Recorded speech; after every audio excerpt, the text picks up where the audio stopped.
Welcome to the Champaign-Urbana Jewish Federation Holocaust Education Podcast Series. Today's guest is the Illini Chabad Rabbi David Tiechtel. Rabbi Tiechtel is here to share the powerful legacy of his great-grandfather, Yissachar Shlomo Teichtel. He's also here to talk about the rest of his family that also suffered at the hands of the Nazis and how he brings that forth in his education to current generations. Thank you for joining me today, Rabbi. Thank you so much for having me. It's a real honor to be here. Always enjoy your podcasts, especially on this very important project that sadly so many stories are being lost. And it's really special what you are doing to make sure that we're not losing any stories. And most importantly, bringing the stories to others for them to teach it to their generations and their generations forward. Well, I appreciate it and your participation, of course. First, can you tell me a little bit about yourself? I know about you and the community knows about you, but somebody listening may not. Can you tell me about your origins before you became a rabbi? Absolutely. I'm a born and bred New Yorker. You can leave New York, but you can't take New York out of a person. In a year, I'll be more years in Champaign-Urbana than I was in New York. I am more years here than I've been anywhere. But I grew up in New York, first generation American. My mother was born in a DP camp. So she doesn't have a birth certificate. She was born in a DP camp outside Austria. My father was born in Paris, right outside the war. They're both born in 46, 47. Children of people that ran from the Holocaust. People have lost family members in the Holocaust. My mother came to the United States as a young girl via Paris to Philadelphia to New York. So she grew up in New York, like an American, but was born, as I said, in DP camp. My father came here as a student in 1966 and hasn't left. He came from Israel, his family from Paris to Israel. My parents both met in New York, and they're both in education. My mom was a dean until a year ago, and she's a dean emeritus of a large Jewish girls' high school. And my father taught at Yeshiva University until a few years ago. And we grew up, as a first generation American, surrounded by Holocaust survivors, like a sense of how lucky we are to be able to live as free Jews here in the United States of America. And that idealism, that vision, seeing it with my parents and seeing it with my grandparents. My grandparents, my mother's side, lived around a few blocks away from us. They came to the United States. They were from the Soviet Union, and they, during the war, ran to Samarkand, and from there to Paris.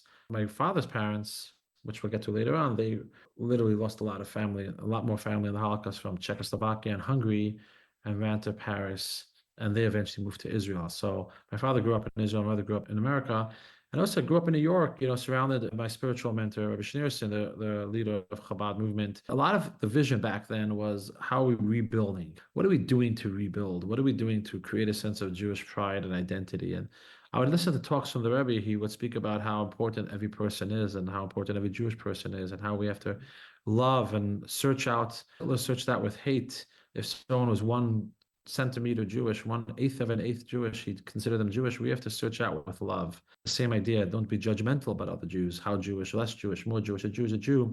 So growing up in this environment in New York was always something I knew that my life, hopefully, when I would be my significant other, we would decide to continue with that idea of bringing and building community. A lot of the messaging we heard when we were younger, especially from my grandparents, was, we have to live for what their parents were killed for, I should say. I should say 3 out of my 4 great-grandparents were killed for being Jewish, one by the Nazis, one by the KGB, and one by the Cossacks. So it was very oddly normal. My ancestors were all killed being Jewish. And in my neighborhood, I would go to the corner grocery, and Mrs. Farkas, you would buy the pickle or the tomato, and you would pay her 5 cents, and she would stick her hand out to give you change. You would see numbers on her arms. You'd go to Mr. Shapiro and the shoemaker, and you would pick up your shoes from getting taps. You would have numbers in your arms. It was like such a normal thing that I remember when I was in my teen years, and someone wrote a song about what will become of all the memories. Are they to die like the shadow in a dream?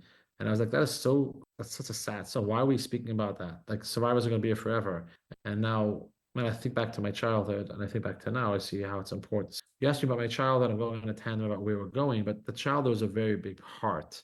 The whole idea of survivors, every one of us in our class, our parents and grandparents had accents. There was no concept of multi-generational American. We were all children of refugees, which was interesting to me when I met my wife, who's from the Midwest. Her great-grandparents came to America in the early 1900s from her dad's side. So I was like, wow, grandparents that could drive a car and grandparents that have an American accent, which is very different because we grew up in a very refugee European America, but European influenced environment. So I'm from New York, and as I said, I went to school in New York.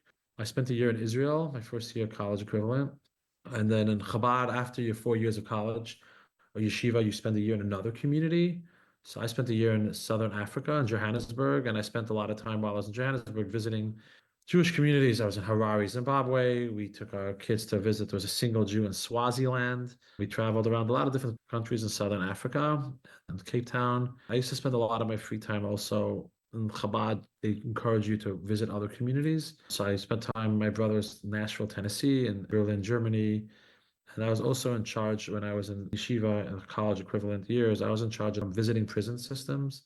So I used to coordinate rabbinical students or yeshiva students to visit the prisons. The Rebbe would always say a Jew might be in prison, but he's still a Jew.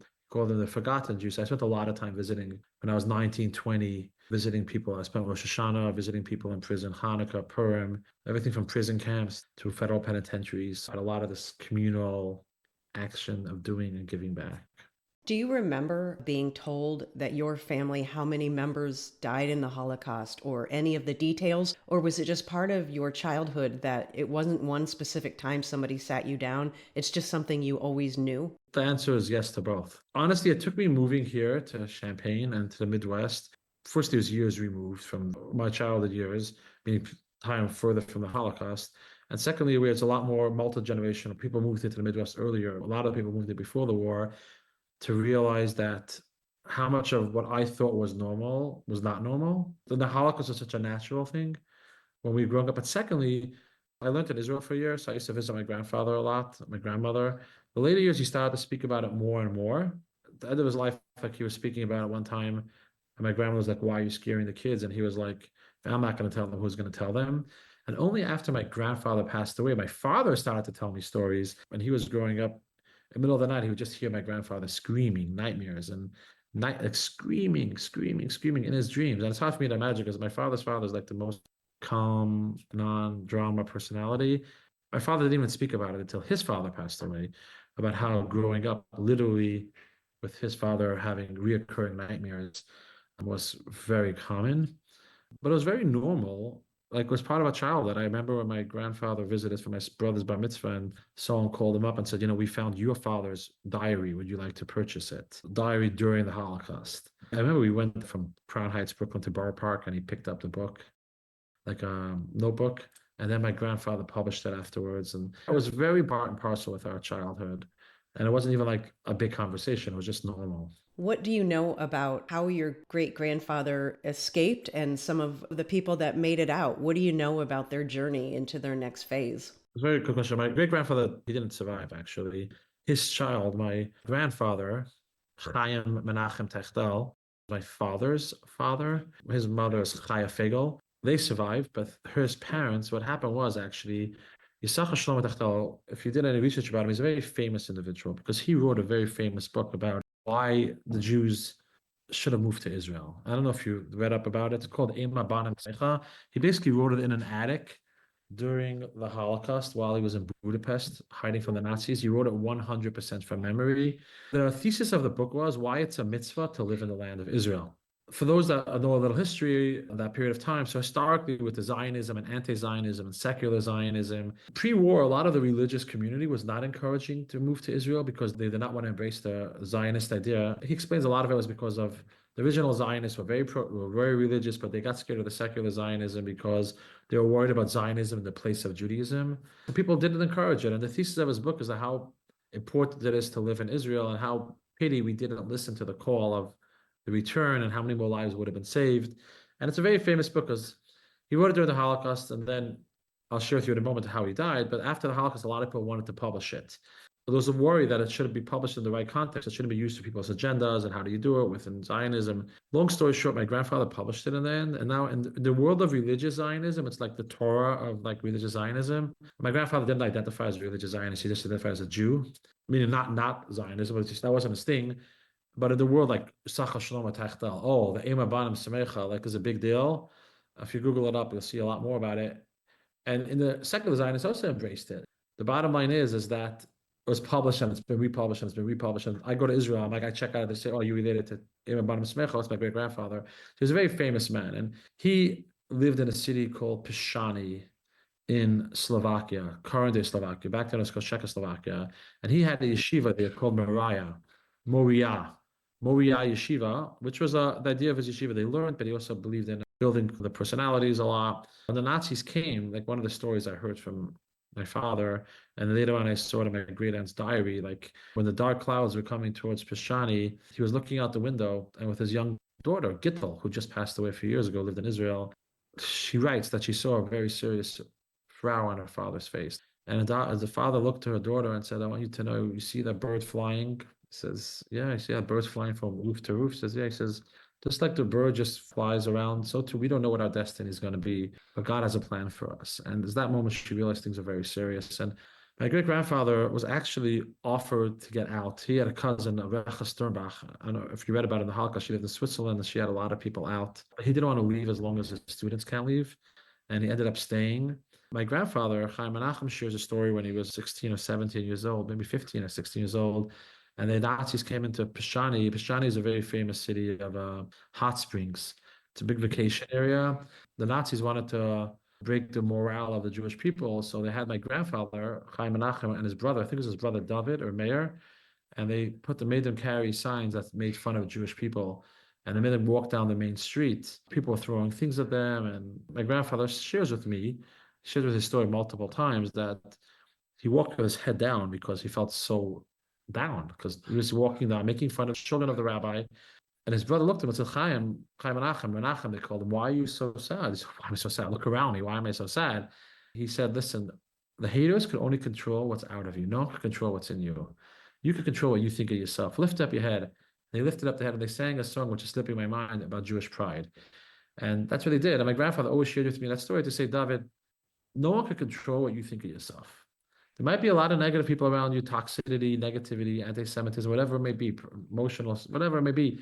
No one can control you. They might control you outside, but they can't control what you think of yourself. And the interesting subtext to that story is that my father's 70th birthday a few years ago, we went back to Pishani, to that same city where my great grandfather was the rabbi.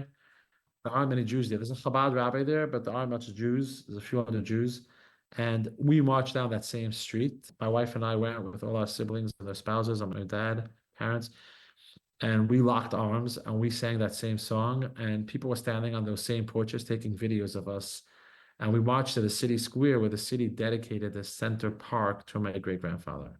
So that's like the subtext about walking with your head high. And that story plays a very big part of my life because I believe the best response to anti-Semitism and hate is not to be the anti-Semite, it's to be the pro-Semite, meaning I can't control every hater, but I could control my destiny. And I feel the same thing with students. What I try to give that message always is that we can't control every hater, but we could control with Jews, and no one could ever take away what you think about yourself. So that's my great grandfather. But afterwards, eventually they went to Budapest. Now, my great grandfather wrote many, many books. He's a very famous scholar in Judaic thought and in legal scholarly writings and commentary. And it was very important to him, his writings. And after they survived in Budapest, they were told that it's probably safe to go back to Slovakia before the Nazis. You know, the Nazis came to Hungary in the end. So they went back to Slovakia. He heard things are good, and it wasn't so good. And they went into hiding. And the story goes that they went into hiding. And my family's very blonde and blue-eyed, blonde hair, blue-eyed. A lot of my great aunts, they could have looked like past for local citizens. And they used to go out and get food every day. One time, one of the cousins went out and they were caught. Because of that, they found out where everybody was. And grandfather said that no one should be upset at the cousin. That's God's destiny. Meaning, like, the bottom line is they were taken away. The story, there's a long story that my great aunt was put into someone else's house while my great grandfather escaped. Where my great grandfather got out from that original situation, at that time they were taken to the camps. Earlier on, the way my grandfather got out originally from Slovakia many years earlier was he had a student who's still alive today. He lives in New York and in Florida, who was very well connected. And this student got a Nazi car and a Nazi uniform, and he smuggled my grandfather out as the Nazis taking him out. This is before he got to Budapest. And my great aunt was put in someone else's house. The guy said, I'm coming back tomorrow night to get her. And this family said they'll host her. When the message came to the family that they're only going to be saving, they only have one seat for this girl, they said, we're not going to say, you can't stay in our house. We only saved you because you thought you'll save us. And they threw her onto the streets. And because she threw on the street, the Nazis caught her. You can't judge people back then. And she also ended up in the camps. My great-grandfather survived many concentration camps, and he survived the war. And it was in Auschwitz. He was very few people survived Auschwitz. He survived everything. And at the end of the war in December already, the Nazis wanted to get rid of the evidence. As we know, they took the healthier people and they put them on trains and sent them. All the carts were Jews, and one cart was Ukrainians. But then the Allies bombed the area. The cart lost its roof. So they took the Ukrainians, they mixed them with the Jews. Every day they threw pieces of bread or something like that.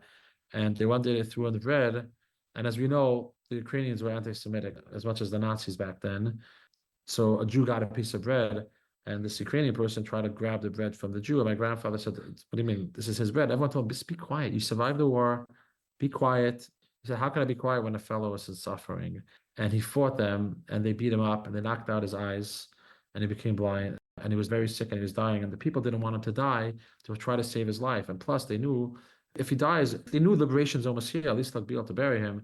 But he passed away. And before he passed away, he told everyone, "I might have not fulfilled my dream to move to Israel. I hope you'll take this dream." And then he died. And the next stop was Mauthausen. And the Nazis just took him off the train and took off all the dead off the train, and they never saw him again. So that's a story we grew up with a lot. How my grandfather died. He survived the Holocaust, essentially, like almost survived. He survived the camps, but he died because he helped a fellow. And that's a very powerful lesson. Now, you should never hold yourself back from helping another person. That's another big story. Now, my own grandfather, he escaped to France with my grandma. My grandmother and grandfather were actually first cousins. They escaped together. A lot of people, they escaped to Paris. They're like 17 already. And in Paris, they met a man named Rabbi Schneerson, related to the Chabad leader, cousin, and he ran an orphanage. In the orphanage, he helped them out a lot in Paris. It was permitted by the government initially, and Chabad had orphanages there. That's how my grandfather met Chabad initially. And that's who he was for a while. Eventually, one time the Nazis came. The orphanage was permitted by the Vichy government for like little kids at the beginning of the war period. And then he was a teenager, so he's not allowed to be there. I said he ran into the basement and they checked the whole upstairs and they're like, he thought it was over. And they said, "Let's go to the basement." And he's done. And then the other soldier told the first soldier, "No one's in the basement. Let's just leave." And it saved his life. Eventually, he was put into a concentration camp. And ironically, with a local Champaign family, Larry Canfor's dad and my grandfather were in the same concentration camp together in Perpignan, France, which is Larry found this, and there's a book we have that it says about both of it. It says Tiechtel and Canfor.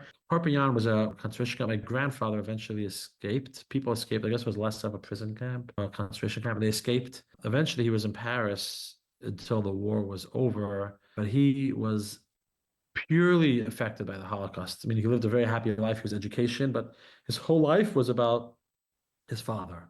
His whole life was like, how do I keep my father alive? His father was a young man. When my father was named Yissachar Shlomo Teichtel. My father was born in 1946. His father, my father's grandfather, was killed in 1945 at the end of the war. My grandparents had a baby right after. So my grandfather spent his whole life collecting his father's writings, collecting his father's writings, collecting his letters, collecting his books, collecting everything he can about him. And he used to publish it. Ironically, about 15 years ago, there was somebody who discovered a family connection and took it on himself to publish all the books on his own expense. So now all the books are published. There's a lot of Holocaust writings. Most of it's in Hebrew. The book about Israel was translated to English, but he wrote a diary, as I told you, the diary that we found during the Bar Mitzvah. And he speaks a lot about, it's his diary during the Holocaust, how to keep people strong and positive, even during the war. And a lot of stories about him. The Nazis tried to make him cut his beard, and he didn't allow them to. A lot of intense stories that happened. So that's like a lot of information in a short. On the 80th yard site of your great grandfather, every time you see injustice, is that what drives you in order to speak up when you see it? Because he went through it in such adversity. We should be doing this now. Is that what drives you? It's an interesting question. I have it in my DNA. I mean, besides my mother is a very proud and loud feminist, Jewish, she calls herself a Hasidic feminist that believes in women. I grew up in a home, you're not quiet. Speak for what you believe in. But it definitely makes a big impact. My mother's side of the family, you have to understand, they were in Russia and the Nazis came and they ran. They were in St. Petersburg. They were in St. Petersburg and they ran to Samarkand. But my mother's grandfather in 1938, he was a rabbi and a shochet and a moel in St. Petersburg, then called Leningrad. He also did an illegal job of harboring refugees. And it was very big illegal back then. And a lot of the refugees were people who were running away from the government, hard handle on them, like for not being free Jews. They used to host a lot of these guests in their house. which was illegal according to the communist government. In April of 1938, KGB came knocking on the door, and you knew you got that knock. It's not good. And they came in and they ransacked the whole house. And my grandmother shared the story with me many times. And basically, she was a teenage girl, her and her sisters, and they were crying. And her father turned to her and said, "You are Raskin." His name was Raskin. "You are Jewish kids. I want you to live for what they're taking me away for." And they never saw him again. Only after Pesachitz in 1990, they found out that they shot him that night. And my family, for my mother's 70th birthday, I didn't join because I couldn't. We had a day camp here in Champaign. They went back to St. Petersburg. And my brother, who was in Germany, got through the government, found out where they dumped the bodies that night, and they made like a little memorial. I grew up on both sides of the family with this message that live for what I'm dying for, put yourself in front of others. And there are many other such stories. My grandmother shared how she told her father one night, "I just need a bed. It's nice to have guests, but I'm a teenager and I need to sleep somewhere." And her father told her, "In life, there are two people. You give her a receiver." And he said, "Thank God we could be a giver. We'd have to be on the receiving end." So these are stories that you hear growing up, like your whole life, and it becomes normal to you. Like here, they died for being Jewish. They saved a piece of bread when they didn't even have to. Even like my grandfather writes in his diary, my great grandfather, Yissachar Shlomo Teichtel, writes in his diary how they were in hiding in the attic in Pishani. And I went to that place where the buildings knocked down, and how the Nazis were coming, and how he watched from his attic, and how there was a family with a baby, and the baby was crying, and the mother got the baby quiet, but the baby was suffocated and died. These are like stories that you hear as a kid, by the way. It's not like stories I heard as an adult. It absolutely ingrains in you a sense of helping other people. I tell these stories to my students always. Ad mitzvah nefesh, even like you have to help other people, not only when it's convenient. I think it's very ingrained. Like everyone has different worries in life. But for some reason, one thing that I'm not scared of, I always tell my students and my community members here, like, there's a lot of things that we have to go through, but I'm not scared of being a Jew. I have the attitude if someone wants to hurt me for being a Jew, like, dear me, I am who I am and nothing's going to bother me. Thank God in Champaign-Urbana, it rarely happens, but I grew up in New York. People don't realize that New York has 2 million Jews, but there's a lot of anti-Semitism. And I was called dirty Jew, effing Jew. I was called a lot of names as a little kid. I was like, yeah, what did you say? Like my parents taught me like to look back at these people in the face and like, what? So when I walked on campus, and it really happens, but it does happen, like someone could scream out of the window something stupid. It rarely happens in my 22 years, but it happens when I'm with students and some Torah. I always stop everybody and I turn around and I look at the comment, come here, I didn't hear you, come back. It's ingrained in us not to have that fear. And it's all mostly for me, it's mostly to do with anti-Semitism and with like hate. I'm a huge believer in hate is gonna hate. I always tell my students, not only from Jewish, from any student that's any minority or any something that's people like othering them, any marginalized community, you are you. No one should ever define you. And I think of that story of my grandfather. My grandfather told me a story so many times. You had a choice. They're throwing things at you, but no one can take away what you think of yourself. And don't let anyone do that. Fight for what you believe in. And that's a big part of what I feel strongly about. By the time the U of I students get to you at 18, 19 years old, they have already learned a lifetime about the Holocaust. What is it that you want to impart to them since they are several generations removed from the intensity of what happened back then? What do you want them to know? One of the saddest moments, pivotal moments in my entire work, which gave me a major paradigm shift in my realization of how important this topic is and the youth of today, is that I take every year a group of students to Israel, and I was in the Holocaust Museum in Israel. This is probably 15 years ago, maybe 18 years ago, '07. And I was walking through the Yad Vashem, and I overheard one student telling another student, "Oh, wow, I never knew that." And that's when it hit me that people don't know. See, now I hear that very often. We must educate. Now, my brother is chief rabbi of Berlin. You have to understand that my brother moved to Berlin in 1996 to open a Chabad. And my grandfather, you can imagine, was not so excited. My brother called my grandfather to say, "I'm going to Berlin, I'm opening a Chabad in Berlin." And my grandfather was like, quiet. He went to Berlin after the war to try to find out things about his family. How could you go to a city that killed like 22 plus members of my family? And then my grandfather got quiet. And my grandfather then said, "Please move to Germany." And my brother said, "Savas, Zaidi, why did you change your mind? You just told me it's 1996. You just told me I should have moved." So I thought about it. What better revenge than on Kudam, confessed to them, young children should walk down the street saying Shema Israel. Please go. Now, my grandfather never visited him. My brother tried to get him to come, but he had such nachas. My brother today as I said, chief rabbi of the city, and they have a synagogue with thousands of people, and they have an elementary school and a high school and a preschool and 7 or 8 Chabads in the city, and Judaism is booming. But that was a very pivotal story. When I heard, I was then in school in 1996, freshman, but that story taught me a very important lesson, and that's what answers your question about the students. We have a choice to make, and our choice is, what are we teaching the youth? Are we teaching the youth about the Holocaust as we're victims, and we're just victims, and we're perpetual victims? Or we're teaching them, and never again means we're never going to be victims again? Or we're teaching them about the Holocaust and teaching them the story of the perseverance post where we came. I took every single year from about 2009 till COVID, every year I took a group of students to Berlin. And we went to Berlin, and we go to Sachsenhausen, which is a concentration camp outside Berlin, and we went to Theresienstadt, which is near between Berlin and Prague. And I always tell the students that as we walked out of the camp, I said, I want you to turn around a second. And they turn around and they say, it's Arbeit macht frei. I said, we just walked out. I said, why did we walk out? And many people didn't walk out. I said, you walk out because you have a responsibility. And our responsibility is to perpetuate this idea that we are Jewish people. And yesterday we had an event called Stories That Live. And because I realized how important it is for students to connect to survivors, and we have less and less survivors, so we started this program 2 years ago where we peer. We only do 10 students now at a time because it's a lot of sensitivity training and everything. And they meet a survivor every single week for a whole semester. Now, most of them are on Zoom. One of my students met Dr. Gingold, local survivor, and they learn their story, and it's a win-win because the students get to meet the survivors, and the survivors get to meet the students, and then yesterday was a day of presentation, and it was very powerful. A lot of people came, and it was just beautiful. And the most powerful thing was Dr. Gingold came, and the student presented his story, and he was there. I told the students in the end, I said, never again.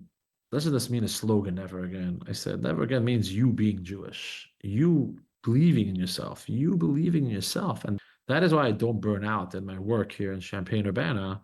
When I moved to town, Rabbi Newman, we spent a lot of time together. Rabbi Newman used to always ask me, he says, David, go visit.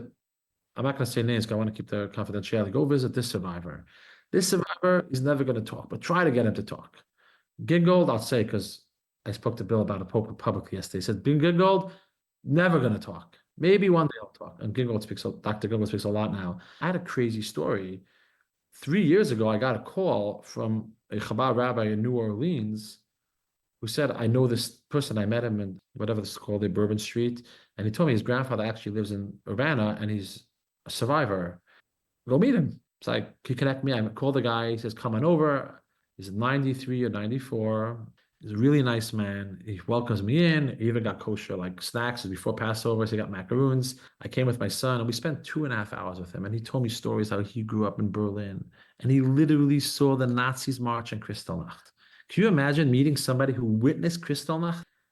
I couldn't wrap my head around this. We spent 2.5 hours. Very powerful. He shared with me some really painful things.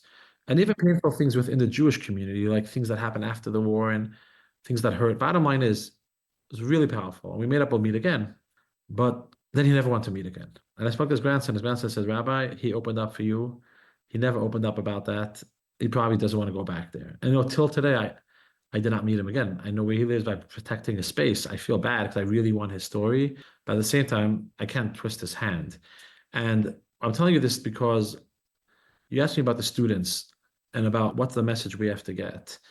The reality is, we all grew up, we all knew survivors. We say the war, we mean World War II. Students, they don't know, but I think we have to empower the students. With current situation of anti-Semitism, I think when we run around like camps and high schools and school shows and temples and tell kids how bad anti-Semitism is, all we're doing is telling them to hide and to go into be apathetic. I think we have to tell them that yes, there's anti-Semitism, but yes, we are strong and resilient Jewish people. And that is a message we try to constantly give, that we're not victims. We're not constantly on the defensive. We are proud, we're loud, we're strong. Now, proud and loud doesn't mean that you have to go around the street with the big red letters. It can be under your blankets at night, but meaning to say, I'm proud. And that's what very important to us, for the students and local community members, to understand that it's not only that, it's us, so many local people here in town, Jewish and of non-Jewish faith, that have no idea about the Holocaust. And I was literally sitting with somebody this morning, a local Methodist woman, we were speaking about the Holocaust, and I was sharing with her how sad it is. You could go online and Twitter and these places today, you literally have Holocaust deniers. Things that I thought I saw in museums growing up is happening today. And that is even more so why my energy is even tripled now. Like, why not? We could be doing this 22 years now. Why we even want to push it even more and more and more? And I just sent 9 kids to Auschwitz over spring break through Chabad. And I told the kids before you go, this trip's not going to be a trip to Auschwitz just to learn about the past. It's going to be a trip to Auschwitz. You're going to learn about the past, but be resilient for the future. You know, Rabbi Newman, he came to America and he marched in Selma. I told the students yesterday, I took them to the cemetery. I like teaching the students about local history. And I took them to the cemetery. I showed them Rabbi Newman's grave. And I said, I want to tell you something. This guy, he survived 5 camps. He came to America, could have been a quiet guy, live his life. And he marched in Selma. He became a rabbi. When I moved here, I used to sit with my students, learn Talmud, and just talk his stories. I said, that's the bottom line. And that was actually another pivotal. We speak about pivotal moments in my life, about like that story in Yad Vashem. Another pivotal moment in my life is that I was with Rabbi Newman when he passed away. Very powerful, tense, emotional moments. Rabbi Newman had certain songs that he loved, and when he was in his last moments, I put some of those songs on. And he passed away as we were singing. We just finished it. We were in the middle of singing the Ani Mamin. When I buried him, the thought that was in my mind, in addition to all the sadness and the pain of losing such an amazing, special mentor and person, a rabbi, I was like, that's another story that's not around. But these are pivotal moments in our life, whether it's me having a picture in my mind of Mrs. Farkas giving me the sour pickle and 5 cents with her numbers, or Boris Shapiro, or the kid in the Holocaust Museum, or seeing a post online that the Holocaust never happened, or being with Rabbi Newman in those last moments. We all have different moments in our life that remind us why we have to work and dedicate our lives to really, it's not just educating about the Holocaust, it's educating the Holocaust and reminding everybody that it's up to us. It's up to us to make sure that these things don't happen again. And that happens through education and through instilling a sense of purpose and pride. You know, I went to Berlin. I don't know if you've ever been to Germany, but in Berlin, there's a street. And in the street, they recreate 1930s.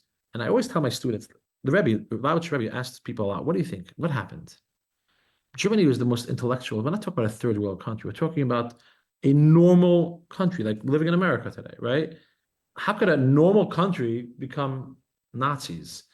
And they show you in the street, literally, it all started with dehumanizing people. A little sign, a little this, little things. And then you can't hurt a dog, but you could kill a Jew because a Jew is not a human. But all it takes is 2 generations. If you know me, I'm a super optimist. But someone asked the Rebbe once, the Rebbe was a super positive person. That was, so it's like, could it happen again? The Rebbe said, it could happen tomorrow.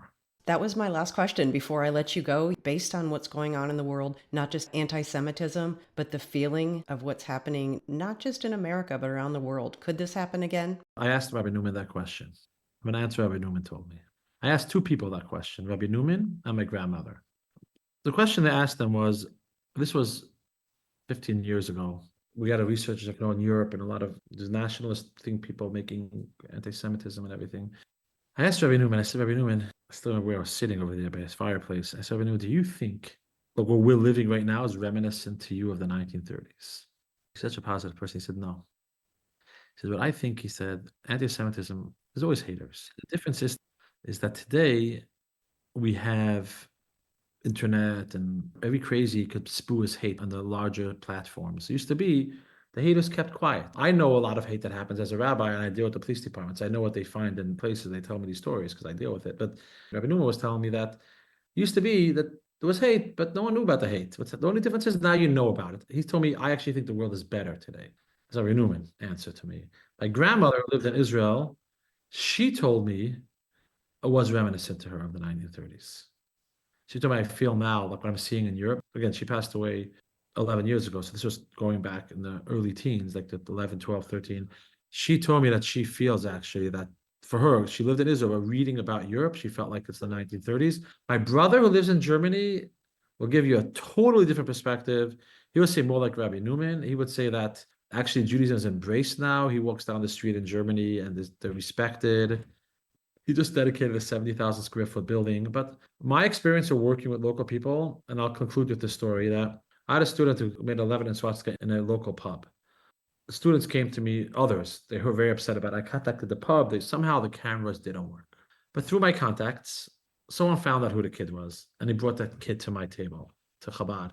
Rabbi, this is the kid that drew the 11-inch swastika. He's here. My mind was, is this kid here because he feels bad? Is he here because the students know who he was and they're going to rat him out? So I asked the kid, I said, do you realize what you did? He told me, no. I said, do you realize what a swastika means? And he told me no. So I said, how about you have two choices here. Either I could teach you why this is bad, or you are going to have this situation that you did something really bad and you're not going to learn from it. And it's probably going to happen again. He promised me, yeah, I want to learn. I gave him a book, but he never came back. In retrospect, I found out the reason why he came is because they threatened to throw him out of the club.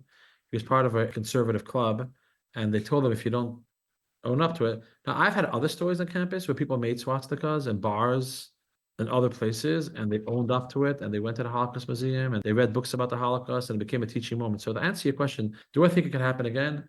I think that the hate of that period, firstly, it's happening in many places, and it absolutely could happen if we're not vigilant about learning about it. Because what happened in Germany was they normalized hate.